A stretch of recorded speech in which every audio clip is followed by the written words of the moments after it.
Dulu, kejahatan perbankan itu sederhana. Sekarang, semakin canggih, semakin halus, dan seringkali tak terlihat. Dari penggelapan dana oleh orang dalam, sampai social engineering yang menjerat nasabah. Fraud di era digital berkembang sangat cepat. Dan yang paling mengkhawatirkan, korban bukan hanya bank, tapi juga nasabah biasa. Kasus terbaru di perbankan termasuk yang menimpa BNI jadi pengingat penting. Keamanan dana bukan cuma tugas bank, tapi juga tanggung jawab kita semua. Hari ini kita akan bahas kenapa fraud terus terjadi dan bagaimana bank dan nasabah bisa saling melindungi.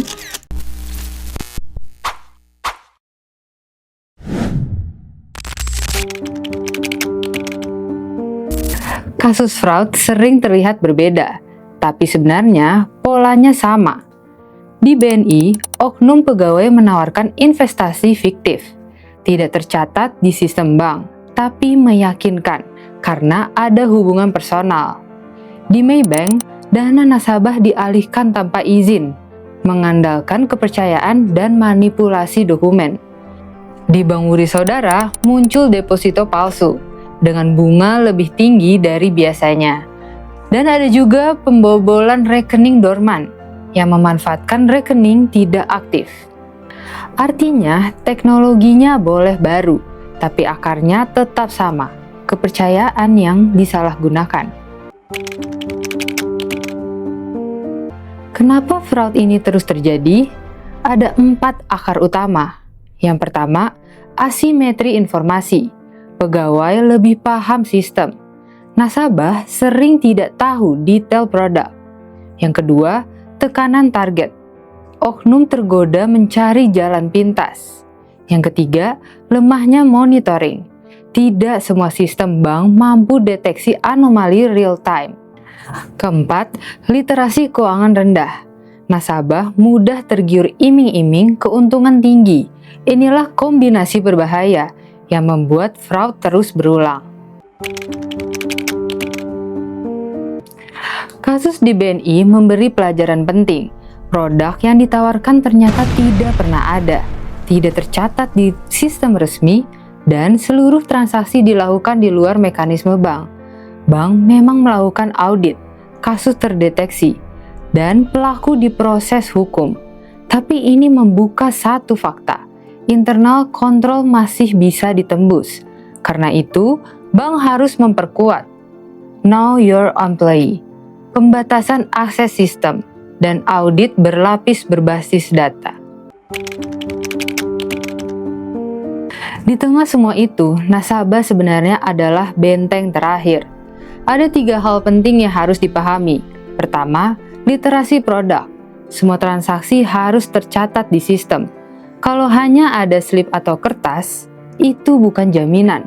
Produk resmi selalu bisa dicek lewat aplikasi, website, atau call center. Kedua, literasi resiko. Tidak ada keuntungan tinggi tanpa resiko tinggi. Kalau ada yang menawarkan bunga di atas ketentuan, itu red flag.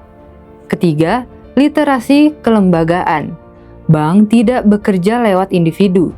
Tidak ada jalur cepat.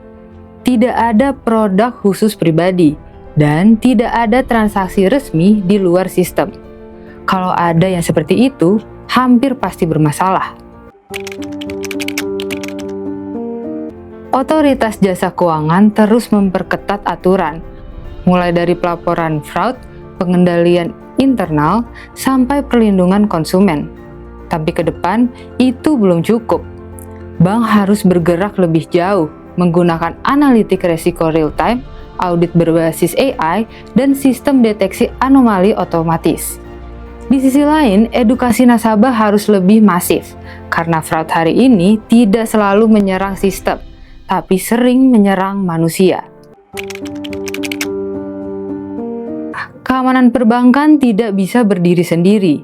Bank bisa punya sistem terbalik, tapi kalau nasabah lengah, tetap ada celah.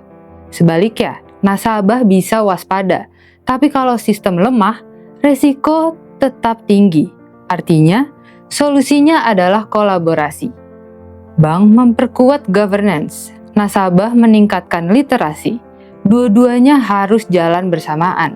Fraud di era digital akan terus berkembang. Semakin canggih, semakin sulit dideteksi. Tapi satu hal tidak berubah, kesadaran adalah perlindungan terbaik. Karena pada akhirnya, kepercayaan adalah aset terbesar perbankan. Dan menjaga kepercayaan itu bukan hanya tugas bank, tapi juga bagian dari kecerdasan finansial kita.